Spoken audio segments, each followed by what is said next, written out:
إن الحمد لله نحمده ونستعينه ونستغفره ونعوذ بالله من شرور أنفسنا وسيئات أعمالنا من يهده الله فلا مضل له ومن يضلل فلا هادي له أشهد أن لا إله إلا الله وحده لا شريك له وأشهد أن محمدا عبده ورسوله أما بعد يا أيها الناس اتقوا ربكم الذي خلقكم من نفس واحدة وخلق منها زوجها وبث منهما رجالا كثيرا ونساء واتقوا الله الذي تساءلون به والأرحام إن الله كان عليكم رقيبا يا أيها الذين آمنوا اتقوا الله حق تقاته ولا تموتن إلا وأنتم مسلمون يا أيها الذين آمنوا اتقوا الله وقولوا قولا سديدا يصلح لكم أعمالكم ويغفر لكم ذنوبكم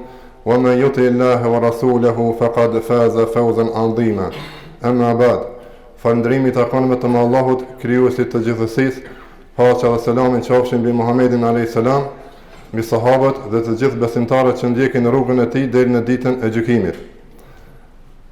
Thot Muhamedi alayhis salam në një hadith që transmeton Abu Huraira, është hadithi muttafaqun alayh, pra transmeton Buhariu dhe Muslimi, dhe thot Muhamedi alayhis salam: "Sab'atun yudhilluhumullahu fi dhillihi yawma la dhilla illa dhilluh."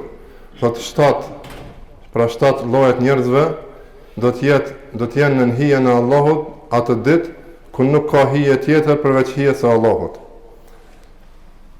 Kush është kjo dita? Padyshim se Muhamedi alayhis salam do më na tregu për ditën e Kiametit.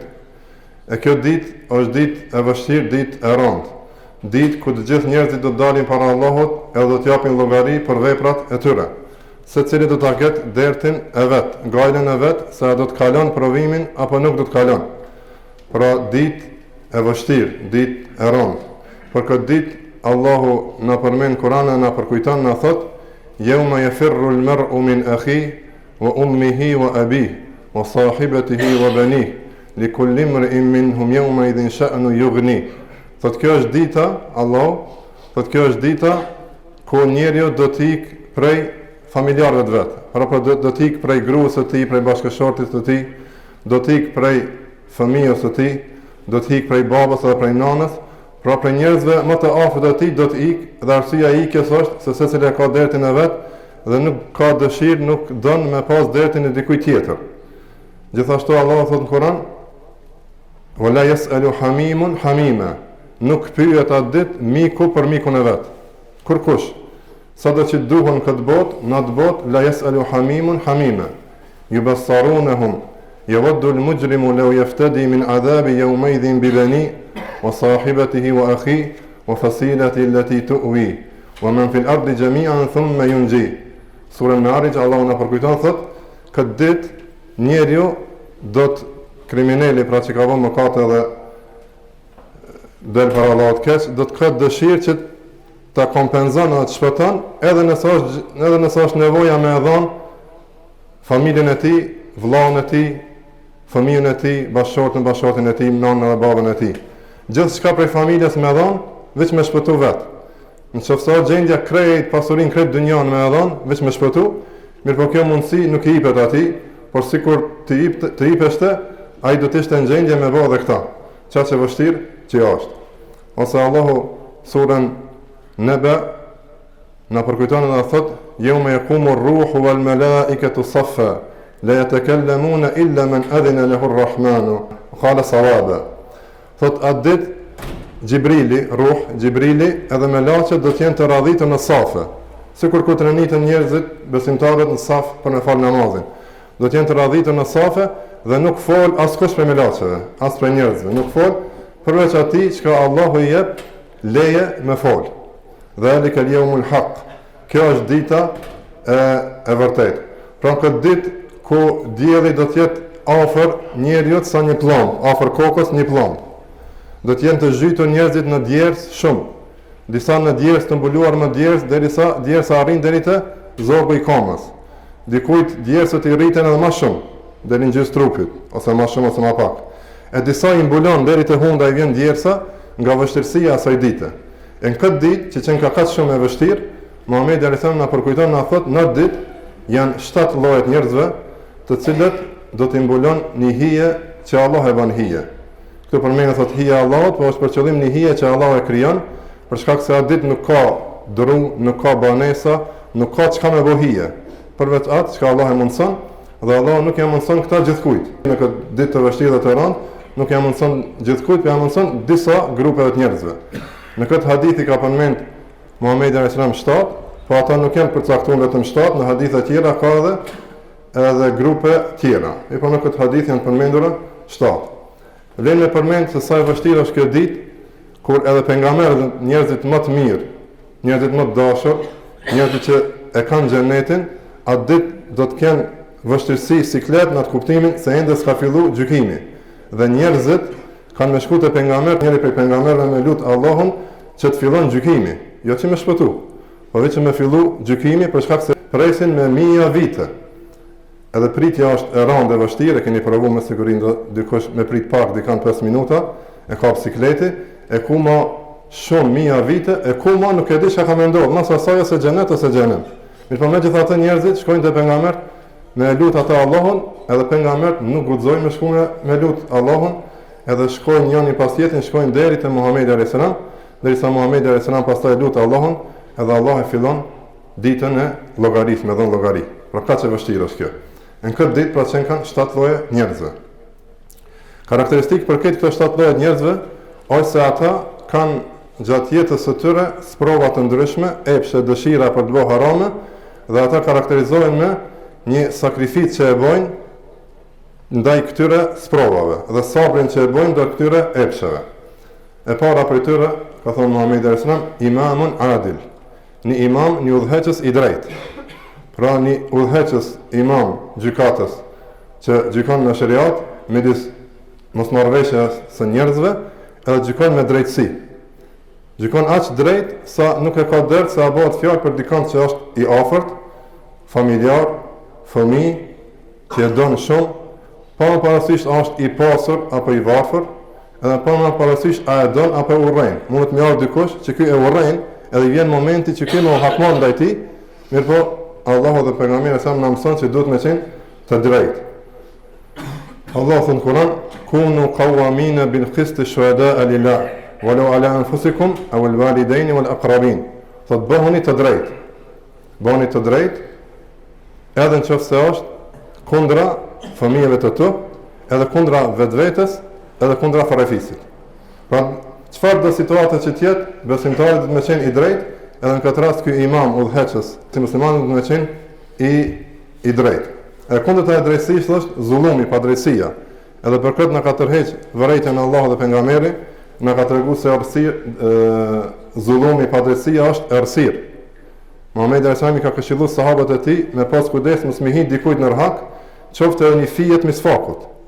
Ka qenë rasti diçka për një fije të misfakut, pejgamberi sa i ka çortuar sahabiu, ju ka duke vogël e pak, diçka për një fije të misfakut, ka thonë edhe për një fije të misfakut na do të përgjigjemi nëse i him dikujt në rrahak, ka thonë Muhamedi alayhis salam, edhe për një fije të misfakut. Pra do të më pas kujdes njeriu në raportet me njerëzit, me qenë i drejtë me mundësi maksimalisht. Kur jena këtu, do të më përmend që mos i shkon ndërmend dikujt se kur themi udhëheqës i drejtë, këtu hin kryetarët e komunave, kryetarët e shteteve ku ne jetojmë. Kjo nuk hin asesi. Gjithmonë kur përmend pejgamberi alayhis salam ndonjë fjalë ku aty tregon ndonjë shpërblim për dikën, e ka për qëllim për besimtarët, edhe nëse në hadith nuk përmendet. Për shembull, nëse thot Muhamedi alayhis salam se kush e lën rrejnën do të jem garant për ta në xhenet, e ka për qëllim kush e lë gënjeshtën rrejnën edhe është besimtar. Ose kur thot kush e don vllaut vet atë çka don për veten, do të thonë është besimtar, e ka qëllimi për besimtar, jo muslimanët. E kështu me radhë, çdo shpërblim që tregohet në hadithe dhe në ajete, e ka për qëllim për besimtarët. Sepse gjykimi me diçka tjetër jashtë ligjit të Allahut është padrejtësia më e madhe, kundërta e drejtësisë. Nuk ka zullum më të madh se kjo. Thot Allahu në Kur'an, inna shirka la dhulmun adhim. Shirku është zullumi më i madh. E nuk ka mundësi në zullumin më të madh njeriu me qenë i drejtë e pastaj me shpresu që ka me qenë në hijen e Allahut. Mos i shkojë këndërmend dikujt, edhe i ftojmë gjithë ata se ka për njerëzve të cilët e dojnë Islamin, po janë mashtruar në këtë kurth shejtanit, edhe ne kur e përmendim shpesh ndoshta këtë, e kemi për qëllim një tërheq vërejtjen atyre dhe me përkujtu vetveten mu largu nga kjo kurth. E dyta prej llojit njerëzve, prej këtyre 7 llojeve, është shabun nasha fi ibadatillah, një i ri i cili rritet jeton në ibadet ndaj Allahut. Edhe kjo është mirësi në vete, vjen mirësi shumë e madhe. Një i ri i cili e kalon jetën në ibadet, nuk e kalon në haram e në zullume, po përqendrohet në adhurim ndaj Allahut. Pra vazhdimisht ajo është i kujdesshëm që me qenë Allahu i kënaqur me ta. Ruhet prej harameve edhe i kryen urdhat e tij. Sidomos këtë kohë kur fitnet janë të mëdha, fitnet prej më të ndryshmeve, prej më të madhe deri te më e vogla në shpërndam më shumë, edhe kur e sheh një njerëz i cili është i kapur për fenë e Allahut, të gëzohet zemra. Kënaqesh edhe shpreson që kjo shoqëri do të ketë një ardhmëri të mirë. Kurse sa i përket aty me trive vet, ata duhet ta bëjnë këtë me për ultësi, duke e përkujtuar se kjo është dhunti që Allah ja ka dhënë atyre. Jo se ata janë shumë të mençur ose shumë të pastër ose shumë të fortë diçka tjetër. Kjo është dhunti që Zoti ja ka dhënë atyre. Edhe do të më mundu që maksimalisht këtë dhunti ata me e rujt, me kultivu me ibadete edhe duke u rujt prej harameve. Allah na tregon në Kur'an thotë: "Wa ma kunna linahtadiya laula an hadana Allah." Na nuk do të ishim të udhëzuar sikur Allah mos na udhëzonte neve. Ose Jusufi a.s. pejgamberi i Allahut, kur në burg e pyetën ata dy të burgosurit për ëndrrën, për me komentu ëndrrën, para se me fillu me komentu ëndrrën, Jusufi a.s. i tregoi atyre dhunti që Allah ja ka dhënë atij, dhe kjo është arsyeja pse ky del me komentu ëndrat, jo se ky ka qenë prej vetvetiu me ditë me komentu ëndrat, por kjo dhunti prej Zotit, për shkak se ai e përmend thotë e ka lënë fen e popullit të tij, që ka qenë fe e kot, dhe është përqendruar, e ka pasu fen e prindërve të tij, Ibrahimit, Ishakut edhe Jakubit. Edhe pastaj thotë: "Ma kana lana an nushrika billahi min shay, dhalika min fadlillahi alayna wa ala an-nasi, walakin akthara an-nasi la yashkurun." Thot neve, domethën Jusufit alayhis dhe pejgamberëve, prindërve të tij, thot nuk na takon neve me bësh shirk Allahut. Pra na adhurojmë Allahun. Dhalika min fadlillah, kjo është prej mirësive që Allah na ka dhënë ndaj neve. Wa ala an-nasi, edhe njerëzve u ka dhënë këtë mirësi të udhëzuarve. Walakin akthara an-nasi la yashkurun. Mirpo shumë prej njerëzve nuk falenderojnë. Pra harrojnë me falenderu. Kështu që përgëzim për atë të ri i cili jeton jetën në ibadet ndaj Allahut, duke përkujtuar që me falendëruar Allahun dhe me ditë se kjo është prej dhuntive të Allahut. I riu, kur folet këtu i riu, e ka për qëllim i riu dhe e reja. Dhe dietarët kanë përmendur çka do të thonë i ri, prej moshës kur hin në byllëk deri dikon 30 vjeçar, ose dikush e ka përmendur në moshën 40 vjeçare. E atij që Allah ja mëson me jetu jetën në ibadet, Allah ja mëson që edhe deri në fund me kalu jetën në ibadet. I treti lloj njerëzve është rajulun qalbuhu mualliqun bil masajid. Është një person që ka zemrën të lidhur me xhamit. Pra gjithçka e ka të lidhur punën me xhami. Çdo plan që bën gjatë jetës e lidh me namazet, me kohët e namazeve, drejka, ikinia, akşam, yasia, sabahu. Gjithçka e lidh rreth asaj. Edhe mundohet maksimalisht me i fal namazet në kohë, edhe ata me xhamat. Për shkak se në këtë kohë dobi shumë të mëdha.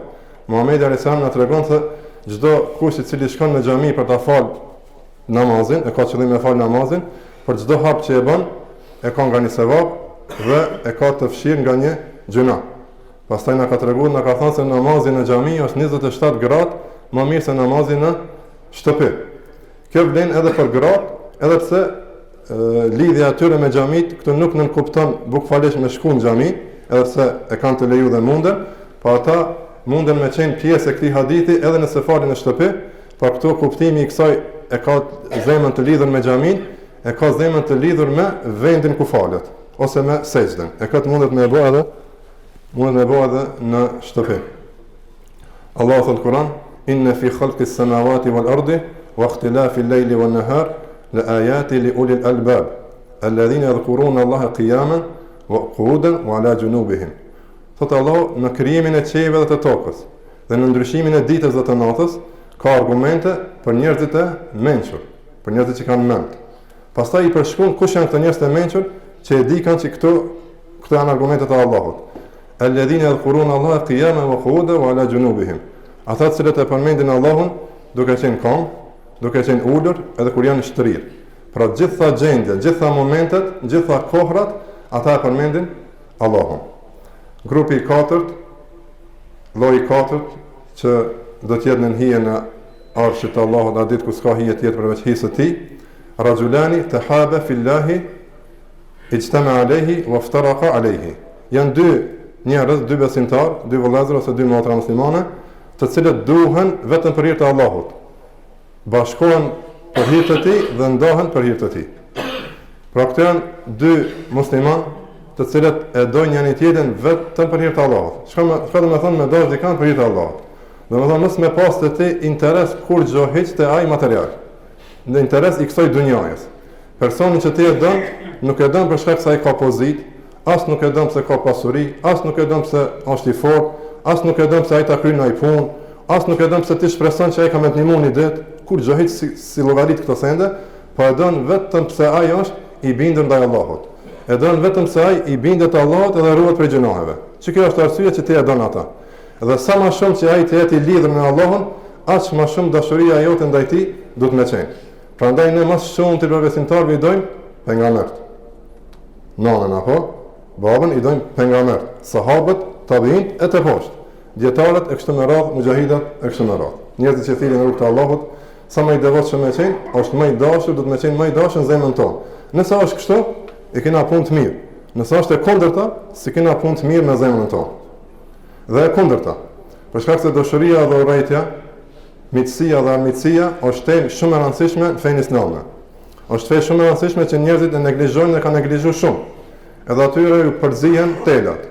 Edhe ndodh që besimtari i bën sejdë Allahut, edhe e don dikant që duhet me urrejt. Jo duhet me dash. Duhet me urrejt ai e don. Bile ndoshta e don shumë. Edhe kundërta. Ndodh që besimtari gabimisht me urrejt dikant që duhet me dash. Jo që duhet me dash shumë ai urrejn. Për shkak se përzihen këto lloj standarde kritere. Pra kjo është kriteri i dashurisë për hir të Allahut. Përmendet në hadith se Muhamedi alayhis salam i tregoi shokëve të tij dhe ju tha: ditën e gjykimit ka me pas disa njerëz, nuk janë as pejgamber, as nuk janë shahida. Mirë po, pejgamberët dhe shahidat kanë me pas lakmi të ata. Edhe që ka, që mbaroj fjalin, sahabat si zakonisht me njerë ishin kurashtar dhe e pyetën kush janë ata. Pse e pyetën sahabat kush janë ata? A veç me ditë ashtu?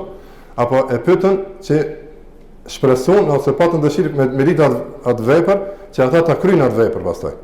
Tan kush janë ata? I tha Muhamedi alayhis salam, ata janë të cilët duhen për hir të Allahut. Duhen për hir të Allahut, edhe tha Muhamedi alayhis salam, pasha Allahut, fytyrat e tyre janë dritë. Ata nuk friksohen kur friksohen njerëzit, edhe nuk mërziten kur mërziten njerëzit. E ka për qëllim për ajetin që e lexoi masani Muhamedi alayhis salam, tha: "Ala inna awliya Allahi la khawfun alayhim wa la hum yahzanun." Me të vërtet miqtë e Allahut janë ata të cilët nuk friksohen edhe nuk mërziten. Alladhina amanu wa kanu yattaqun. Cilësia e këtyre që nuk mërziten, nuk friksohen, janë miqtë e Allahut, janë ata të cilët besuan edhe kanë patën frikë. Mirë po këtë ajet, pejgamberi sa më ka përmendur në hadithin duke dashur me tregu se kush janë ata që janë ditën e gjykimit pejgamberët dhe shahidat lakmojnë mas tërve, ata janë njerëzit që duhen për hir të Allahut. Për cilësive të këtyre besimtarëve, Allah i përmend në Kur'an: "Wa yu'thiruna ala anfusihim walau kanu bihim khasasa." I japin përparësi të tjerëve edhe pse për veti kanë nevojë. I japin përparësi të tjerëve edhe pse për veti kanë nevojë. قالوا ربنا اغفر لنا ولإخواننا الذين سبقونا بالإيمان ولا تجعل في قلوبنا غلا للذين آمنوا. Kur bëjmë dua thot o Allah, na i fal gjunat neve, edhe vëllezërve tonë të cilët kanë qenë para neve në besim. Edhe mos leçën zemrat e tona me u fut inati, xhelozi ndaj vëllezërve tonë. Kjo është duaja që e bëjnë besimtarët. Ka qenë një person i cili ka shku në udhtim të gjatë me vizitu një vëlla të tij musliman. Gjatë rrugës del një melaçe në formë të njerit dhe i thot: "Ku je duke shku?" Ai thot: "Jam duke shku me vizitu një vëlla tim musliman në një vend tjetër." Thot a kina interes të ai? Thot jo, jam të bëj këtë vetëm për hir të Allahut, se e du për hir të Allahut. Edhe me laçja e përgëzon dhe i thot, Allahu të don ty, ashtu sikur që ti e don atë besimtar për hir të tij. Pra kjo është vëllazëria edhe dashuria që besimtarët e kanë dhe duhet me pas ndërmjet vete, dhe kjo është shpërblimi që i pret, e njëna prej shpërblimeve pra është që kanë me qenë në hijen e Allahut, a ditë ku s'ka hije përveç hijes së tij. Lloji i pesë i njerëzve është rajulun da'athu imra'atun dhu nasabin wa jamalin fa qala inni akhafu Allah. Është një person te i cili vjen një gruaja me pozitë dhe e bukur, e pastër dhe e bukur dhe me pozitë me prejardhë të mirë, edhe i ofrohet atij për me bë haram, edhe ai thot, unë i kam frikë Allahun. Pra, largimi prej haramin, këtë rast prej zinajës, bëhet vetëm për hir të Allahut, pse ai ka frikë Allahun. Përndryshe, gjitha parakushtet janë të plotësuara për me bë haramin. I ri, e re, i ofrohet vet, bile e bukur, e mirë, me pozitë, me prejardhë, me pasuri, nuk ka dikush që i pengon, nuk ka dikush që i sheh, s'ka pengesa, asnjë pengesë, përveç pengesës frikës ndaj Allahut.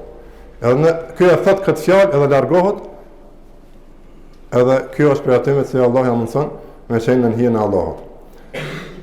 Kjo fjala ose e thot me gjuhë, ose e thot me vepër, edhe zemra largohet. Pra nuk vjen hiç në kësi pozite, me rënd kësi pozite që me thon fjalën. Largohet me trupin e tij, edhe me zemrën e tij, larg këtyre harameve. Kjo është prej harameve të mëdha, që janë të vështira, edhe për të cilën ka dënim të madh në këtë dunja edhe në ahiret, nëse nuk dënohet në dunja. Allah përmend në Kur'an thot, "Wala taqrabu zina", mos ju afroni zinas. Pra, nuk thot mos e bani zinan, Allah thot po mos ju afroni zinas. Edhe afrimi te zinaja është me shikim e para. E pastaj vijnë tjerat. Prandaj duhet besimtarët, sidomos tripa edhe plesë, të gjithë besimtarët, edhe besimtarët me ul shikimin. Me ul shikimin maksimalisht, sidomos këtë kohë, gjithçka është shumë e vështirë për besimtarin me jetu jetën ashtu sikur që duhet. Grupi i 6 i njerëzve është rajulun tasaddaqa bi sadaqatin fa akhfaha hatta la ta'lamu shimaluhu ma tunfiqu yaminuhu. Është një besimtar i cili jep sadaka dhe e fsheh sadaka. Deri në gjendje e fsheh saqë e majta e tij nuk e din çka ka dhënë e djathta e tij. E majta e tij, disa dietar kanë thonë njerëzit që gjinin nga ana e majtë e tij, e disa kanë thonë dora e majt, po dora e majt, dora nuk ka kuptim, po në mënyrë figurative aq fshehtë e bën derisa as vetë se di sa ka dhënë. Pra e bën në mënyrë të fshehtë. Dhe kur është sadakaja në mënyrë të fshehtë ose haptazi, edhe haptazi bën më bon, bile ndonjëherë është e preferuar, mirë po baza është me bot në mënyrë të fshehtë. Allah thon në Kur'an, "Wa in tubdu sadaqati fa inma hi, wa in tukhfuha wa tu'tuha al-fuqara'a fa huwa khayrun lakum." Thot nëse e bani sadakon haptazi, kjo është mirë. Mirë po nëse e bani në mënyrë të fshehtë, kjo është edhe më mirë. Kjo është edhe më mirë. Rreth vlerës së sadakas ka shumë ajete, shumë hadithe, disa prej tyre janë siç thot Allahu në Kur'an, "Mathalu alladhina yunfiquna amwalahum fi sabilillahi kamathali habba anbatat sab'a sanabila fi kulli sumbulatin mi'atu habba." Shembulli i atij i cili jep në rrugt të Allahut është sikur shembulli i një kokre prej të cilit dalin 7 kalli, të ato 7 kalli ka nga 100 kokra. Që i bjen 7 herë 100, do të më ditë pak matematik, 7 herë 100 bën 700. Për një kokre ka 700 shpërblime, 700 të mira. Bile edhe më shumë. Zakonisht kur përmenden numrat në hadithe në ajet, e ka për qëllim me tregu diçka shumë. E më thonë fjalën shumë, njëri se ka. E kur përmend disa numra, e kupton që ka shumë tepër. Pra, shpërblimi i atij që jep sadaka e ka 700 herë më shumë kthimin, ose në këtë dunjë, ose në ahiret. Alladhina yunfiquna amwalahum bil-layli wan-nahar sirran wa alaniyatan falahum ajruhum inda rabbihim wala khawfun alayhim wala hum yahzanun. Ata të cilët japin sadaka natën edhe ditën, pra nuk e zgjedhin kohën. S'ka kohë për to. Kur i jepet mundësia, kur është nevoja, ata japin. Sirran wa alaniya. Fshehtazi edhe haptazi. Ata kanë shpërblim të Allahu dhe nuk friksohen dhe nuk mërziten për ditën e gjykimit. Grupi i 7 i fundit, i përmendur në këtë hadith, e përmendëm që nuk do me thonë që janë 7 lloje, ka edhe më shumë. Grupi i 7 është rajulun dhakara Allaha khaliyan fa fadat aynahu. Është një person i cili e përmend Allahun në vetmi, edhe nga përmendja i rrjedhin syt lot. Pra ai vetmohet vet, edhe kujton Allahun, ose lexon Kur'an, ose fal namaz, ose mediton rreth argumenteve të Allahut, ajeteve të Allahut, ose mediton ditën e gjykimit, i kujtohet Allah, ka dëshirë, lakmon, mendë që pret më taku me Allahun, i kujton pejgambert, lakmon, ka dëshirë më taku me pejgambert. E kështu me radhë mediton. Edhe nga ky meditim, nga ky ibadet që i bën, i rrjedhin lot, i pikojnë lot. Ose nga frika prej Allahut, ose nga dashuria ndaj Allahut, ose nga ajo malli për më taku me Allahun. Prandaj Muhamedi alayhis salam e ka bërë duan es'aluka shauqa ila liqa'ik. Ka thënë Muhamedi alayhis salam, të lut ty o Allah për atë mallin për më taku me ty, me pas mall, me pas dëshirë më taku me ty. Takimi me Allahun është prej shpërblimeve më të mëdha. Lilladhina ahsanu al-husna wa ziyada. Për ata të cilët bojnë vepra të mira, ka mirësi edhe diçka tepër, më tepër se kjo. Ajo më tepër se kjo, kanë thënë dietarët, është shikimi në fytyrën e Allahut. Allah na mëson. Muhamedi sallallahu ka përmend atë person i cili e përmend Allahun edhe i rrjedhin syt lot, edhe pikon loti në tokë, thotë i bin gjinohet sikur që bin gjethet prej drurit vjeshtës. Sikur që thash. Një pa që shpikoj që bin gjethet poshtë, që ashtu bin gjinohet kur njeriu në vetmi e kujton Allahun edhe pikojnë syt lot. Por këto ishin 7 llojet njerëzve me të cilët do të jenë në hijen e Allahut në ditë ku e përmendëm që është shumë ditë e vështirë. Allah na mëson me qenë prej tyre. Ka prej njerëzve që e kanë njënën prej këtyre cilësive dhe kjo mjafton për me qenë në hijen e Allahut. E ka njerëz që i kanë 2 cilësi për këtyre ose 3. E ka njerëz që janë të mbledhura krejt këto cilësi te një person. Allah na bëf për këtyre, që më thon krejt këto cilësi, bile ato të tjera që janë përmendur në hadithe të tjera. Aqulu qawli hadha wastaghfirullaha li wa lakum.